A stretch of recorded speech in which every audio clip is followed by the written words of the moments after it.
Hello, paint friends. Today we are working on our rainbow bubble letters. Of course, you can pick whatever colors you want to. I'm just going to show you rainbow because rainbows make me happy. So today we're working on the letters love, working on shadow stones. Some are blemished, some are not. And first step is I'm going to use a pencil to start my letters here, just so I have a guide and I have something to work on here in a base. This is really important. Even for me, I've been doing lettering for a very long time, but since I'm doing this style of lettering, I really need a pencil guide, so I'm going to get this accomplished first. If you're in our group on Facebook called Santorini Stones by Shelley, I teach you for free, letter by letter, how to work on this calligraphy.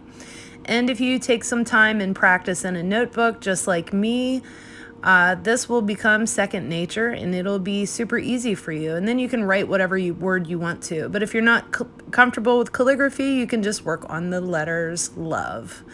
So now that I have my pencil designed done, I'm going to use a very thin brush and add white chalk paint inside of my letters. I'm really trying to stay inside of my pencil lines because when we do our final outline, that's exactly where my pen mark is going to go. Why use chalk paint?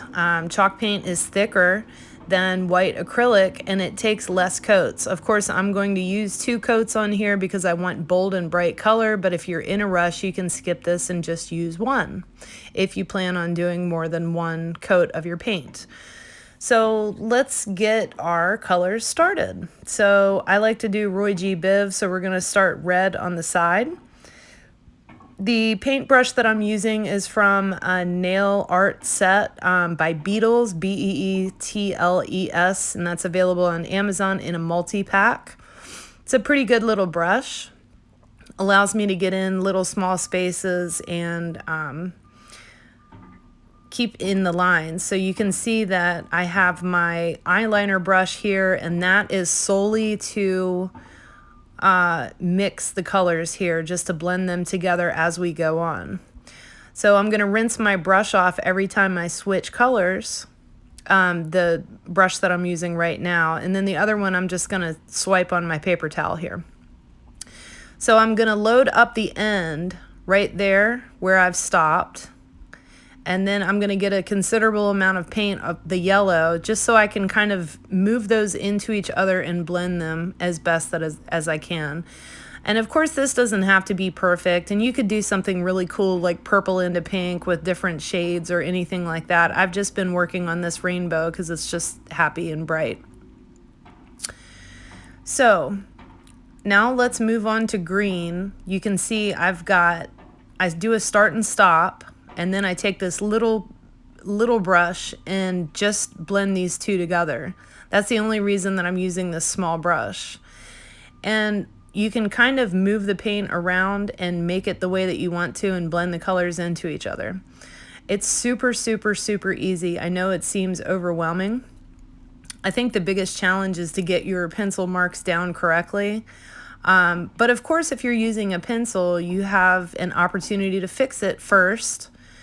And that way you can keep it all straight. So I'm just going to keep going around and doing the same thing and blending them into each other. And I'm kind of squirting out whatever paint color that I use because I don't want it to dry up real quick. And my palette over here is just simply a small dinner plate with some aluminum foil on the top because I'm lazy. And then whenever that gets full, I'll just kind of crinkle that up and recycle it. So there you go. I was doing a whole bunch of paper plates, but that was kind of irresponsible, so I'm trying to be a little bit better about that. So I only have 1 color left. I've got my indigo done, and I'm going to work on purple. So I'm just going to add it real close, but not touch the blue, and then go in with my little brush and blend those together. See, it's not so hard. It's not so overwhelming. This purple here I was struggling with because it was kind of thicker than the rest of them. So next step, we're going to add glitter once this dries. And of course, I was in a big rush, so I got glitter. I got the color mixed in with my glitter. So I was just trying to finish this before I went to bed. But Ideally, I would have dried this overnight, but I did not.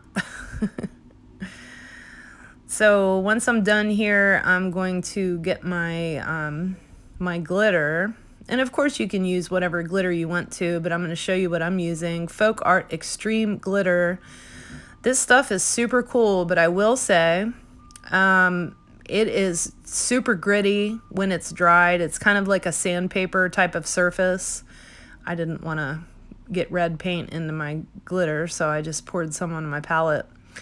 It's super sandy feeling, I guess, when it's dry. So I'm really trying to stay in my lines here and not go into the rock, because I don't want, when I do my outline, I don't want all that gritty on the side.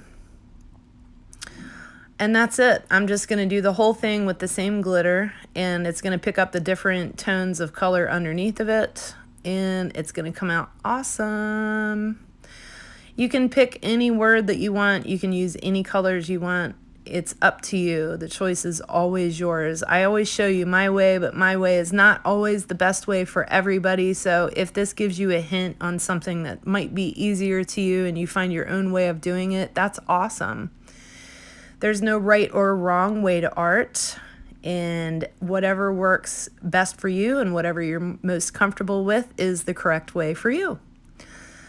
So I hope that this is a lot of fun for you guys, and I really hope that to see your glitter words, and I'm really interested in seeing what colors everybody comes up with. I think I'm going to do a series of like purple, blue, pink, or something. I don't know. That's what I always end up painting because those are my favorite.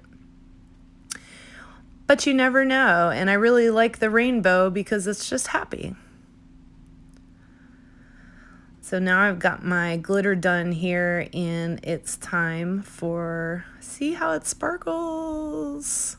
Also with this glitter, when it goes on, it's gonna look like white cloudy stuff. Now I've also, in between steps here, I'm drying. I've let this dry overnight only because I've ran out of time last night before it was time to go to bed. So now I'm just doing my outline, and I'm just going to keep going around and doing this. I'm just showing you the first part because you don't have to sit through the whole thing. This outline really gives it a pop, and I really like this design for the shadow stones because they're so gorgeous. I hate to cover them up when they're that pretty. So this allows me to paint, and you can still see the stone, which is actually, I believe, part of the art, because it's so gorgeous. And I've washed this one and it's dried, so I can't remember what it looks like, but we'll see when it is sealed. And of course I didn't seal it for this video, but I definitely will. Super excited to see it when it's done.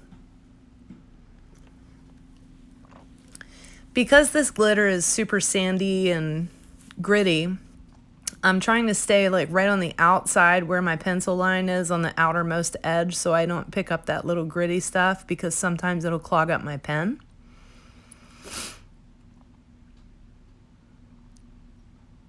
But I'm liking the way that it looks, and you'll see that I've prepped a couple of first coats chalk paint, there we go, with a whole bunch of other words, so I have many more coming. I'm very excited. So there's your love tutorial, rainbow letters. I guess they're kind of bubble calligraphy. So have a ball, try it out, have fun, use your pencil, and your pencil has erasers because everybody makes mistakes. Happy painting!